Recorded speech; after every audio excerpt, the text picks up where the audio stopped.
So this is tree mulch that I had laid down last year. And it was quite a bit thicker, and it's kind of disintegrated into, guess what?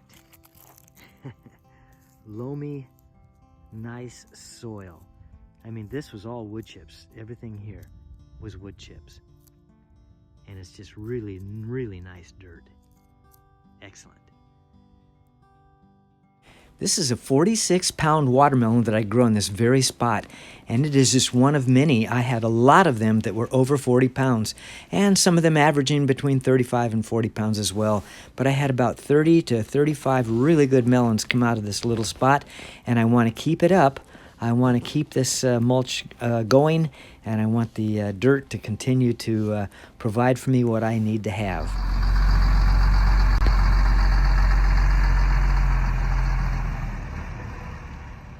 Being dumped, but looks like we might be getting a little stuck here. Well, he got out here and I got him stuck. And we tried to pull it out with my Tundra, wouldn't budge it. Had to have the guys come out with a much bigger truck, and it pulled it out with no problem. And so I spread this around. Still got that little bit left. This has been a hard-working morning. I estimate that there were about 15 yards of mulch. That was an awful lot of mulch, and it's a really high quality mulch, wood chip mulch, and man, it's just going to do a great job for my garden, which is getting very thin. It was about 1.5 feet thick, and it's disintegrated down to almost grass level now. And it was so thick. And this is the patch where I grew, a 48-pound melon and a whole bunch of 40-pounders and above. And I want to keep that going. But this is just the right kind of dirt and soil. This mulch has turned into black, brown, loamy soil. The problem is that it's getting so rich and loamy that weeds are starting to grow on top of it, as you can see here. And so I'm just going to drop more mulch in this area, keep the weeds down and continue to feed it. And I'll tell you, 30 years or more of just tilling the weeds out and working on bare dirt.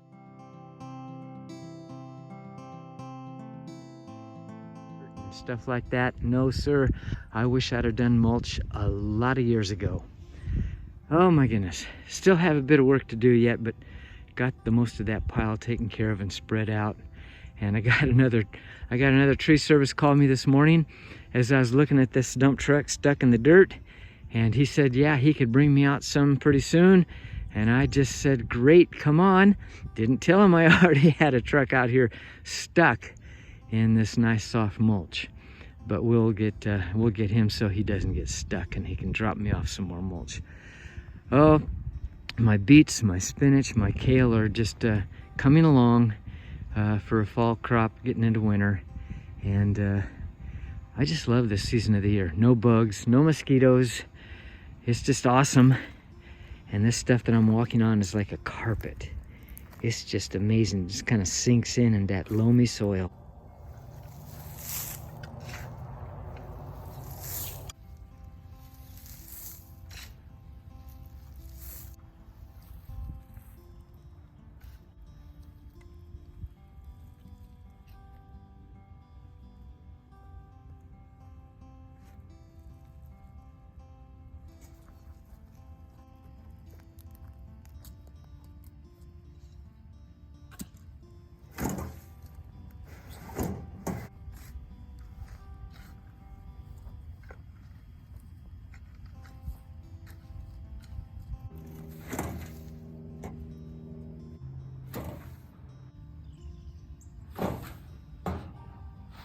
This is the kind of wood chip mulch that I like. Wood chip mulch consists of all parts of the tree, bark, leaves, limbs, everything. Chopped up really good. And this stuff it's just mostly pine, I can tell by the smell, but there might be other woods in it, oak and other kind of hardwoods. But whatever it is, it mulches real well and turns into dark, loamy soil. And to move it, I have this pitchfork. This is probably the best thing to move mulch. I've got a 1, 2, 3, 4, 5, 5-pronged. That works well for me, and it's easy to get this stuff to move. You can see that it's damp, it's moist, but still, when you dig into it, you can get a good bite and lift it out. It's nice, it's easy to handle, and of course, spreading about anywhere from 12 to 15 yards of mulch in one day. I mean, I'm 71 years old, and if you just keep yourself active, eat the right foods, and just try to take care of yourself. And it's like feeding your garden too. If you feed your garden, it feeds you. And this mulch is feeding my garden, and I have a shovel full of worms every time I dig into my mulch in the summertime. And so this is what I recommend. Recommend this stuff. And it takes about a year to really disintegrate into something that you would plant in. If I plant in this mulch, my plants will not do well, so I have to move the mulch aside, get down to the dirt pretty much, and then plant in the dirt. Then when the plants come up, I bring the mulch into the plant, and it's all that nitrogen that's being created that's a little too harmful for your plants if you're planting directly into the mulch. But I've had a phenomenal garden. I wish I'd have done this years ago. Oh my goodness, I have toiled and toiled and used my Troy-Bilt tiller, which was awesome. But this is just so much easier. With my garden this year, I think I might have mentioned that I don't think I did. I did not water my garden one time this year, not once. And I was pulling watermelons out of my garden that were, up to 48 pounds. And I had friends all around me that their gardens were drying out and dying, and yet I never had to water, because this mulch, once it turns into dirt and stuff like that, it retains moisture very, very well. That's why when the truck came in here to back up and dump the load underneath all this nice mulch, it got pretty soft. and so he got stuck. That was my fault. I should have directed him in a different direction and unloaded it a different way. But anyway, if you call around to tree services, a lot of them will give you free mulch. And so that's what I did. I've paid up to $150 for a truckload, and my friend who delivers it says, hey, why don't you just call some of those people in your area and they'll deliver it for free. And so I did that. And anyway, you have access to mulch here in the South usually if you get a hold of a tree service, and a lot of them will provide free mulch because they've got to dump it someplace. And it's always nice to be able to dump it somewhere local to where they're working.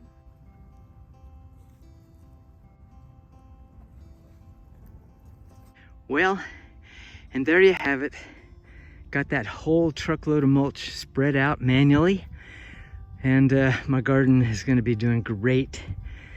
This is all planning for the future. Well, I can say that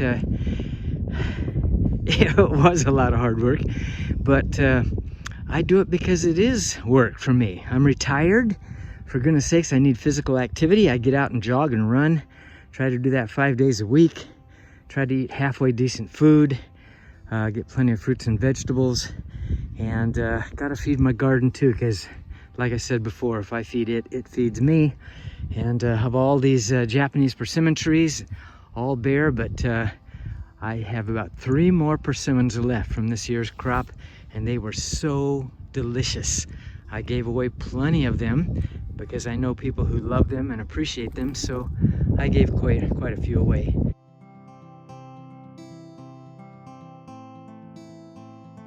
But anyway, that big long hill, top hill, is gone there.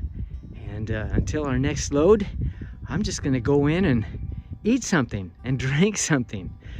Yes, sir. Just let me add here before I go in, this used to be a red clay and a wiregrass, and it's been producing, oh my goodness, awesome stuff. Like I've said before, I wish I'd have done wood chip mulch years ago. Oh my goodness. There you have it. Now remember, you can't plant directly into wood chip mulch until after it has decomposed significantly. So what do I do in the springtime?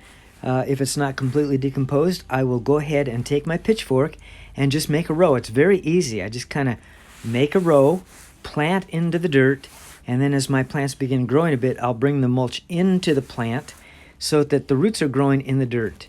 And that's how you can handle that kind of stuff.